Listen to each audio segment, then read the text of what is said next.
Suci, rada ini. Pertama di sini ada rumah tangga keluarga, di mana ya keluarga atau individu masing-masing. Kemudian di sini ada rumah tangga produsen atau produksi kayak pabrik gitu. Terus kemudian dari rumah tangga keluarga memberikan sumber daya kepada rumah tangga produsen.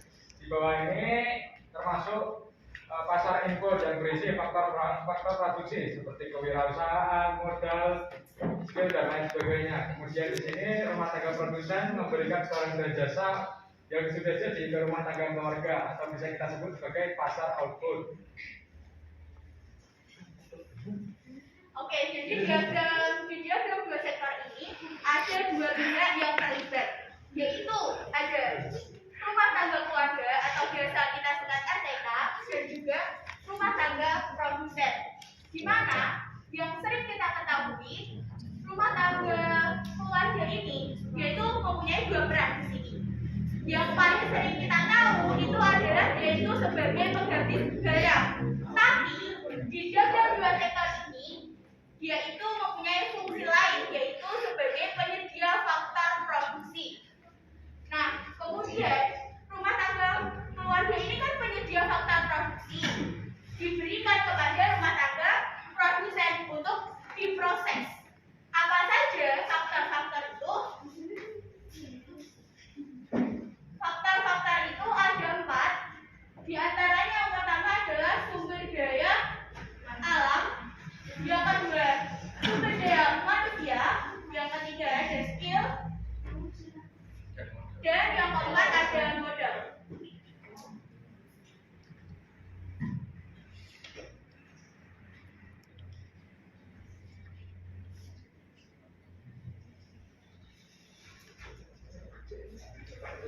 Nah, jadi selain rumah tangga mempunyai peran untuk menghabiskan barang dan jasa itu, dia juga mempunyai suatu tugas, yaitu sebagai penyedia faktor-faktor produksi.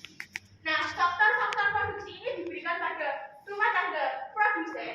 Kemudian rumah tangga produsen ini memberikan imbalan.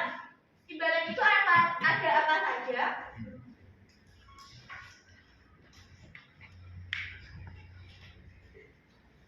Imbalan itu ada gaji, ada sewa,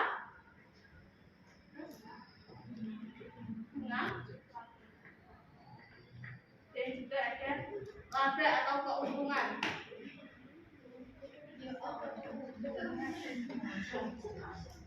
Nah, di mana antara faktor produksi dan imbalan ini saling berkaitan. Contohnya di sumber daya alam.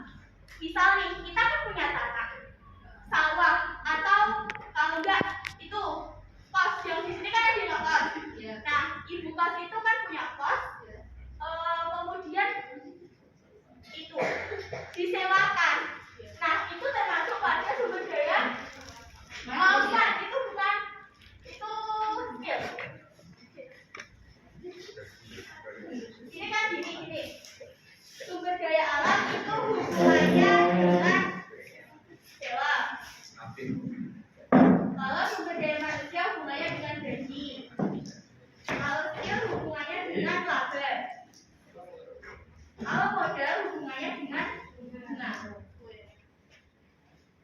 Kita ulang lagi mulai dari sumber daya alam. Misal kita punya sawah.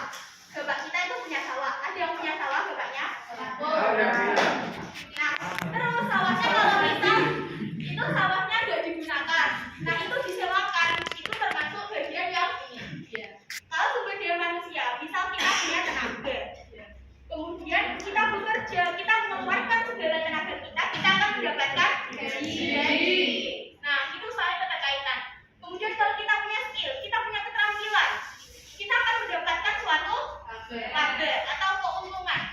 Setelah itu, misal kalau kita modal, kalau kita mau jualan kan pasti ada modalnya. Harapannya dari jualan itu apa? Bunga. Nah, jadi ini semua faktor-faktor produksi dan imbalan ini ada kaitannya dengan rumah tangga keluarga dan rumah tangga produsen. Setelah itu, setelah faktor produksi diolah oleh rumah tangga produsen, kemudian diberikan lagi dalam bentuk barang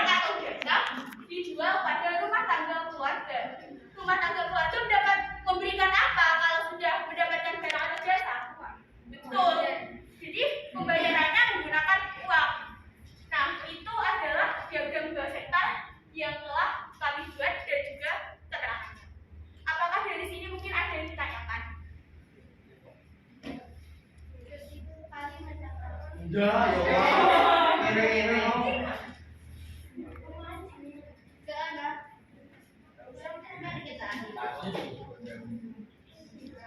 Ini. Jelas? Apakah sudah jelas? Jawab, kan saya jawab.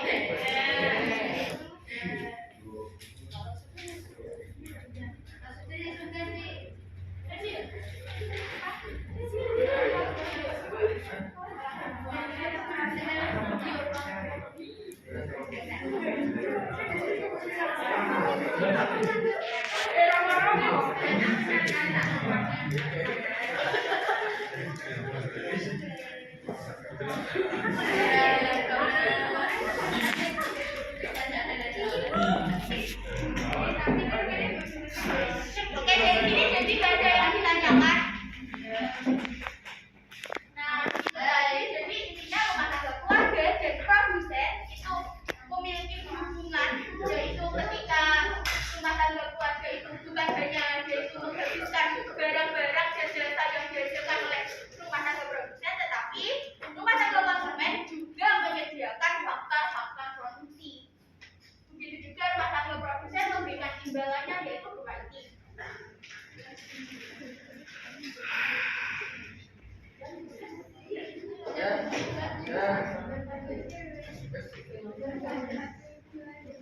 Cukup sekian presentasi dari kelompok kami.